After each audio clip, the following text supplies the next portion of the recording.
You know, I'm right. Live, powered by StreamYard. Nick Durst here, along with Joe Calabrese. And Joe, let's peel back the curtain a little bit here for our listeners and our viewers, of course, who subscribe to us on YouTube. What a week it has been for You Know I'm Right. Huge week. Uh, 7 interviews? 7 interviews in 1 week. We got a bunch coming out over the course of the next month or so. So, very excited about that. Nice mix of guests, people that you've heard of, people who reality TV stars, the mix of what we do. So, definitely a good week in You Know I'm Right world. Next Wednesday, we got a big guest from Big Brother going to be out. So I want to let everybody know who we interviewed today and who they'll be listening or watching the interview with on Wednesday. As of this live recording, still, and I mentioned this first thing when we started the interview with him, the most recently evicted house guest from this season of Big Brother 25, Heisem. So that episode will be out next week. It was a really solid show. A lot of laughs, a lot of really good laughs. We had him in stitches almost the whole time. So that's always a good thing. Usually we don't do that here. We don't really kind of tease and give away our next guests. But for anybody who's watching, yes, Heisem from Big Brother will be our guest on You Know I'm Right next week when we release. Let's talk Big Brother. I thought this was probably the worst week of the show in a long time. Totally pointless week. You have the pressure cooker for all those hours. You got nominees, power veto, and all men diddly squat because Matt uses his power that America gave him to save Jag. I'm fine with him saving Jag. I wanted to save Jag, but I thought it should have been like, okay, it's saved. He's off the block. Now Cam has to put somebody else up because to have no elimination is silly. That means we're going to have multiple double eliminations here. So or maybe not because you gotta remember that a player, Luke, got kicked off the show. So maybe there was some leeway there. But That's Matt, what I think, yeah. I don't know if he should use this because what if he ends up on the block? I would have stayed to take myself down here. But the chillers are clueless because they lead the Legend 25. Too many fake alliances this season. That's my complaint. They're gonna be able to block next week. And I just don't like this season so far as the way everything's being played. And you got Suri, Izzy, Felicia. They're in 3 alliances, and it's a great political game for them. But Felicia won her household. The other 2, they're never going to win anything. There's no way they're going to win anything. So I'm just I was very frustrated with the way the episode played out on Thursday night. I like the season so far because I think it's a really good mix of strategy and competitors. Even a player like Jag, who was evicted last night, sure, Matt won the power that America bestowed upon him in that contest and saved him. But it kind of goes to show you how well Jag was liked in the house. As soon as Matt used the power and we found out that he wasn't being evicted, got a lot of embraces, especially from America and Blues, some of his closest friends in the house. So I think that my only gripe so far with the season, again, like I mentioned, is that there are too many fake alliances. We kind of loosely have an idea of there's still a house divide. We kind of know who's working with who. But all the fake alliances, they're not real. They're not being honored in any way. So for production, it's kind of been a hassle to try to figure out which ones have been honored and kind of want to be highlighted in the show when they finish production. But for the most part, I think when you look at all the competitions, I think very few people in the house. There's 2 or 3 that you can name off the top of your head, but for the most part, everybody has been a legitimate competitor. Everybody has had a say in strategy in that portion of the game. Maybe not the most personality-wise, the most likable cast, but I think it's a good, well-rounded group.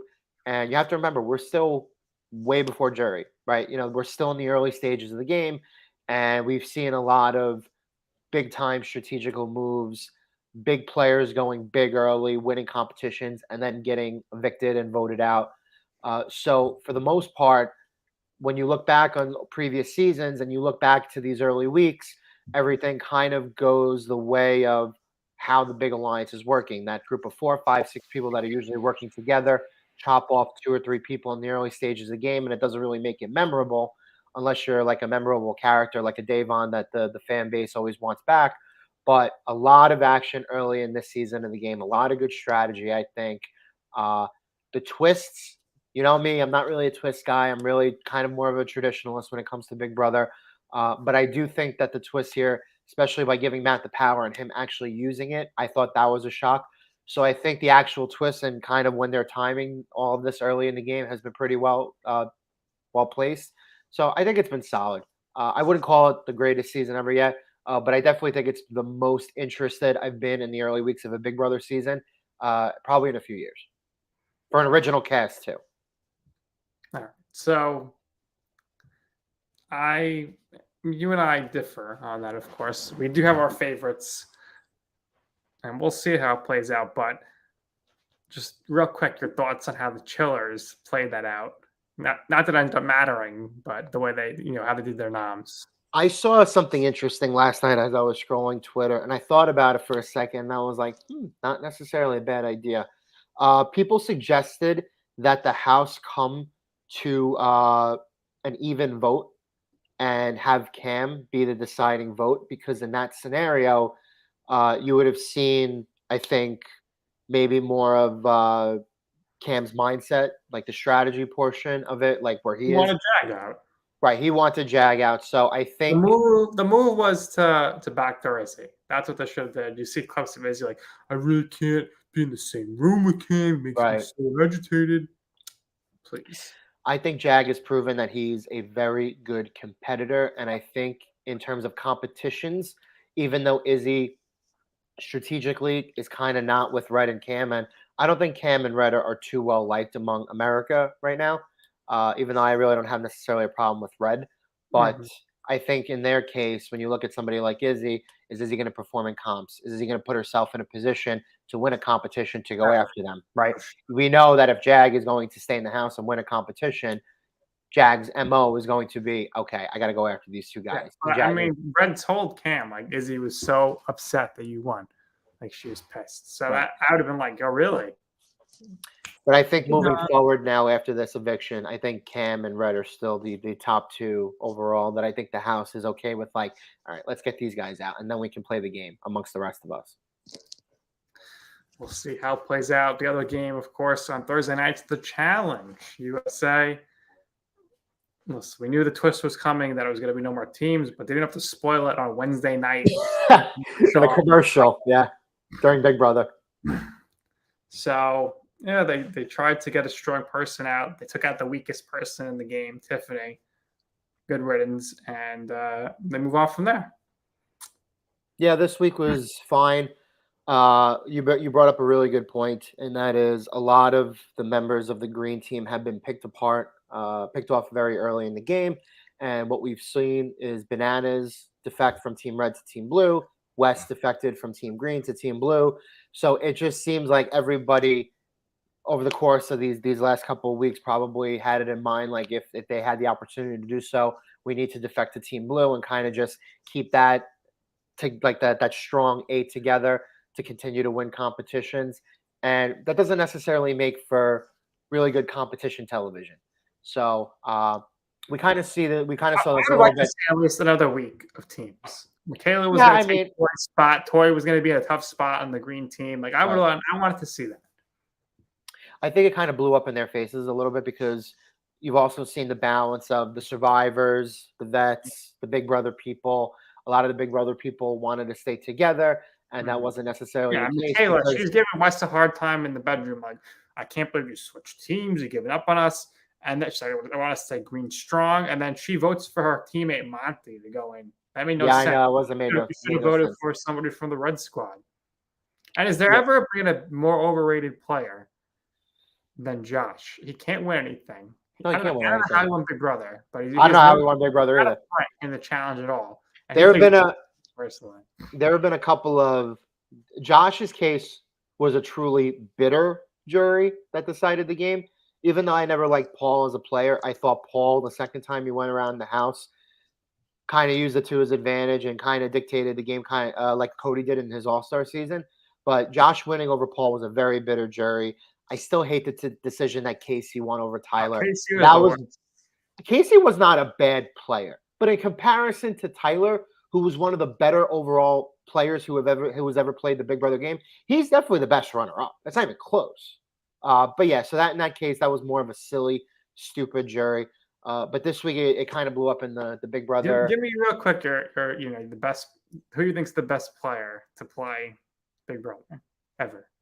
Ever? I think Ian was the best.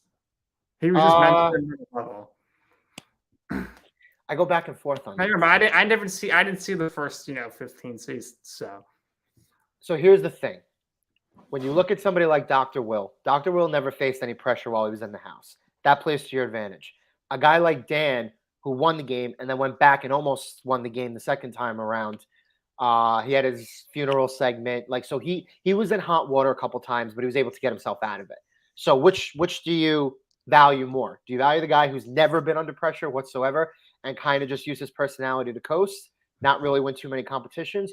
Or do you value a guy like Dan who had to play harder at times, had to win competitions, had to strategize, had to sell himself and pitch himself to stay in the house? Do you value the overworker or the guy who didn't do nearly as much? I think you want the guy who did it twice and was, so we'll see. But for the challenge, the solo game benefits a few players. I agree. It definitely benefits Corey. He's more Absolutely. of a solo guy. It's going to benefit, at least in the short term, a Monty and a Tyler. Right. And I think right now, if the Big Brother players, even after Tiffany got picked, if they truly want to stay together, I think right now those petite people in particular have more an advantage. How about in the Alyssa game. voting for Tyler? That was kooky. That was so strange. I couldn't figure that out either. What the heck is she doing? Big Brother's toast in the challenge, all right? And Survivor's going to be next. Who do you think is going to win the challenge? Who's in the black? Who should I say is in the best placement to win the challenge? I think Desi's going to win for the girls because no one's going to beat her in elimination. I think she would wipe the floor with everybody, including Tori. And for the men, the best position is Faisal right now. Nobody's going after him. But the thing is, you never watched the season before. He chokes every finals. He never wins. One season he was part of with Casey. She rolled her ankle. He was out. Something always happens that he can't finish the job. So now, I'm not going to count Festi in this. If West gets to the finals, he will win because when West gets to the finals, right, he wins. Correct. If he's going to get there, it's going to be tough to get there though. I'm on the Team Big Brother side, and I like Monty and I like Tyler. And unfortunately, over the past couple of weeks, they've had to sweat a little bit being on the undermanned green team. But now I really, truly think that the game is individual. I think they probably benefit from it a little bit more because now you can start to blend in. They went after Tyler. Tyler kind of skated and survived. So I'm rooting for him. Right now we don't know what's going to happen moving forward. But he's definitely somebody that I can get behind moving forward. Listen, it's still a numbers game, despite it being individual. So we'll see how it plays out Sunday night. Can't wait. Must see TV. Now, the other news coming out today, they're going to do I Am Legend 2. Okay, it's going to be the return of Will Smith, who has been kind of out of Hollywood recently. Right. And Michael B. Jordan's going to be in this. And Will Smith. I Am Legend, great movie. Everyone's saying for a decade, do a sequel. But Will Smith died in that movie. So how does this work here for I Am Legend 2, Joe? We're going to have to start to get kooky when it comes to timelines and stuff like that, I would imagine. I want to see what – I have not read any of the description for what the second movie is planned. So I think we would have to find out a little more about Michael B. Jordan's character first to see where the direction of the movie is going to go. But my big problem is maybe they do something where Will Smith didn't actually die, but he mutated into Michael B. Jordan, and Michael B. Jordan's having flashbacks of Will Smith. That's what I'm thinking. This is getting into really elevated type of stuff. What do you think? Is Will Smith going to be welcomed back with open arms to Hollywood? Yeah, I think so. I think he's well liked by enough people. He made a mistake, and it was a really terribly embarrassing mistake. But it's not like something that you can come back from. Like everybody has moments like that, I spats think with they should certain put Chris people. Rock in the movie. Well, Chris Rock doesn't care about it and makes jokes about it. So at this point, it depends on your perception of Will Smith. And again, I think over the course of his life, he's made decisions regarding his family, his wife, his children that many people may not necessarily agree with or disagree with, what have you. But I think he's well liked by enough people. I think enough people will see it. Listen, people continuously go to see like Tom Cruise movie. So if you're just a big star, at some point I think you're a little bulletproof. And I think in Will Smith's case, he was kind of like teetering on the cusp of being bulletproof. But I think enough people will go see it. And I Am Legend, the first movie, was very good. So I think enough people will be interested in that. All right. Now, AEW All In was this past Sunday. AEW All Out is this next Sunday, back to back. AEW All In, we talked about it last week, lacking star power going in. Right. You watched the whole event. I did not. I I will did. not pay for that. And I mean, there wasn't anything like spectacular, right? So, No, absolutely not. what do you think? And congrats to them. They set this attendance record, shattered a few days later by Nebraska volleyball, women's volleyball. So, good job, Nebraska. Congratulations. It is the largest paid live attendance for a wrestling show. I don't care about the figures anymore. That means absolutely nothing to me. Inflation. What I care about is that, so what I will say is this. To run a live show with that many people in Wembley Stadium is an incredibly successful thing. They took a chance. It could have backfired. You could have sold maybe 40, 50,000 and kind of had to hide some seats a little bit and figure it out. But I don't care what the exact figure is. It looked like there were 65, 70, 75,000 people there at the very least. So it looked pretty packed. It was a good show. It had a bigger feel. It didn't necessarily have a WrestleMania feel to it because, again, WrestleMania, you have the grandiose of it, And the major usually stars, major the storylines. storyline builds up. Tony Khan doesn't really build things up, just like No, throw doesn't. well, this guy attacked this guy. He's with All right, them. I agree. Why? Agreed. And you're I told missing you Brian. this. Tony Khan is not a booker. Tony Khan is not necessarily a storyteller. Tony Khan is a matchmaker. He sees this guy, and he's like, you two can make magic together. We're going to have you in the match, right? And there's statistics behind it and everything, and how they structure everything is different than WWE. But again, it's like big event, great feel to it, not a WrestleMania feel, lacks some star power. There were really only one or two true storylines going into the event, so that kind of hurt it too. I don't think there was necessarily a signature match. I think most of the matches on the show were just kind of 3 or 4 star matches, typical from what you've seen in AEW on a normal pay-per-view in a normal arena in the States. You know what I mean? It was a normal Ospreay, probably the best match. Yes, and I believe that if you really truly want to create a big match feel next year when they go back to Wembley Stadium and they do All In at the end of August, your main event has to be Bryan Danielson versus Will Ospreay for the AEW World Championship. Okay. That is the match that is going to get the names because Danielson's name carries a lot of power to it. He's main evented WrestleMania. He's been a big star in WWE. He's been the big star in AEW since he's been there, but he hasn't been a champion. And you can make a good case that Will Ospreay, should he go to WWE? I don't really know. We always see was Will Ospreay going to WWE? Is Kenny Omega going to WWE? But Will Ospreay is the real deal. He's an exceptional talent. The match with Jericho was the best match on the show. If you can get him and turn him into a superstar, you absolutely have to do it. And there's only 1 or 2 guys that you could put in the ring with him that could truly transcend that and make him into a superstar. So I think that has to be their number one thing. It's either we need to get CM Punk to stop fighting everybody in the backstage area, which is totally ridiculous. It's CM Punk. Again. How? Why? So I guess CM Punk, he couldn't be in the building at the same time as some other people, so I wanted to go on first. And then he still gets into a fight with Jack Perry, with Jungle Boy, of all people. How ridiculous. And whatever, Jungle Boy kind of went after him. Who cares? But real glass. Right. At some point, I tell you this a bunch. At some point, you have to realize that you are the problem. Even if you are in the right, and in this case, if Jungle Boy Jack Perry went after him and he was wrong for doing so and he paid for it, whatever. But even if you're right in the moment, you like how many times are you going to get into it with people in the backstage area? It is not great for morale. People 2 years ago really wanted you back. They wanted to see if you could still do it, if you could bring some star power. He brought maybe not big numbers, but he kind of drew eyeballs to himself onto the company. But since then, since he won the championship, it's been a total disaster. Mm-hmm. All he does is get himself into trouble left and right. At some point, you have to realize you are the problem. You are in, how old is he? He's in his 40s, right? His mid to late 40s. I think he's like 45, 46. At some point, you need to realize you're almost at 50. You've been doing this for a really long time.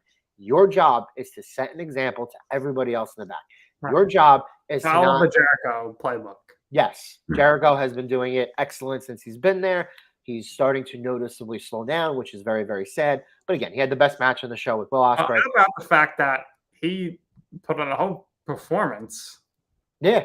Bring himself to the ring, and then he still had the stamina to put on a match. Had Wembley Stadium singing Judas, which was awesome. Kind of gave himself a little bit of a special entrance.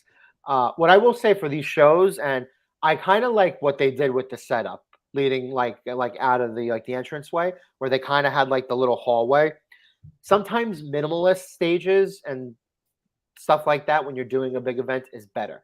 And I've like gave kudos to WWE recently for doing that. They started doing it with like the Royal Rumble a couple of years ago, where they just made like that little stage, and they've kind of followed it lately with these international pay-per-views. Not only can you squeeze a couple more people in there, but it's kind of got that old like mid-90s feel to when like WWF was really starting to come into their own again and challenge WCW after the ratings war. I like those smaller setups better. It's got more of a big fight feel, and I like the AEW stage, believe it or not. I thought like the setup was pretty cool. Well, we'll see what happens at All Out this weekend. You really can't keep up with everything these days at AEW. And the only thing I want to say about All Out, which makes no sense, and Jimmy Corderas, our good buddy, pointed this out. He was a former my guest.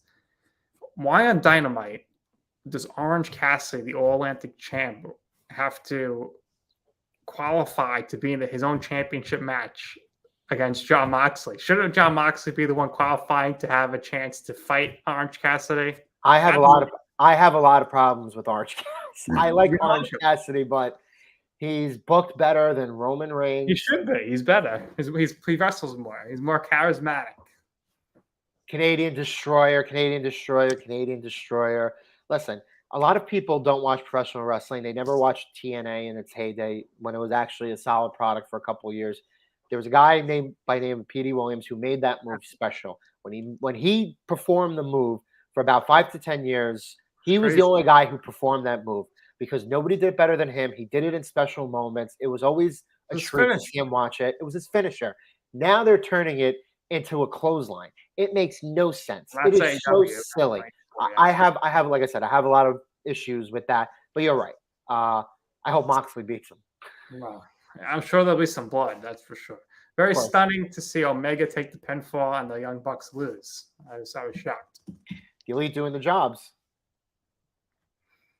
Crazy. Who would have thought? All right, last thing to touch on here. Their guys, Blink-182, they have to cancel their show. After you saw this show, Travis Barker had to cancel, had to fly home. He's asking for prayers. Apparently, it was because Kourtney Kardashian's due date, or maybe they had the kid. Who knows? If you're a fan of Blink-182 and the show's canceled, how you feeling, Jeff? This actually happened to me once. So the last Bamboozle Festival there ever was in 2012 on the boardwalk in Asbury Park. The Saturday night headliner was the Foo Fighters. The Sunday headliner was Bon Jovi. The Saturday pre-headliner before Foo Fighters went on was supposed to be Blink-182.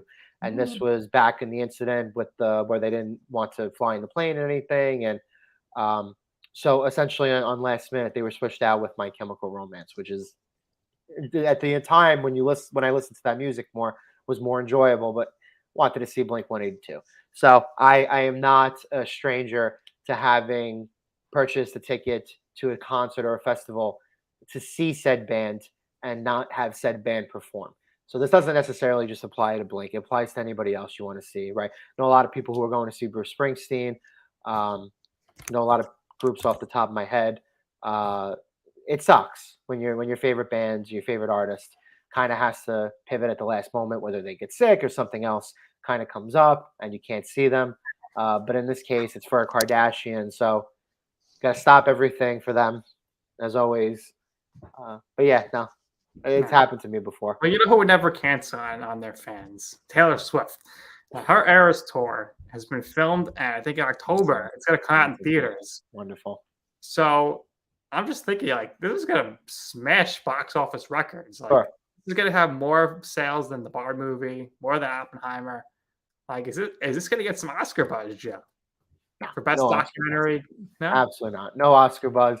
But I'll tell you something. The billions that she's made off of this, or I mean, she doesn't have to do a damn thing for the rest of her life. She can just kind of go away. I don't necessarily want her to go away, but after everything over the last couple of years with this tour, she doesn't have to do anything ever again. But I think it'll be a very, very successful documentary for the box office. I think a lot of the girls who went to see it in concert will go see it again because she's just got that fan base. It's her and Beyonce, and for some reason, all of their fans they'll attack anybody else who's against them. For them, need to see every show.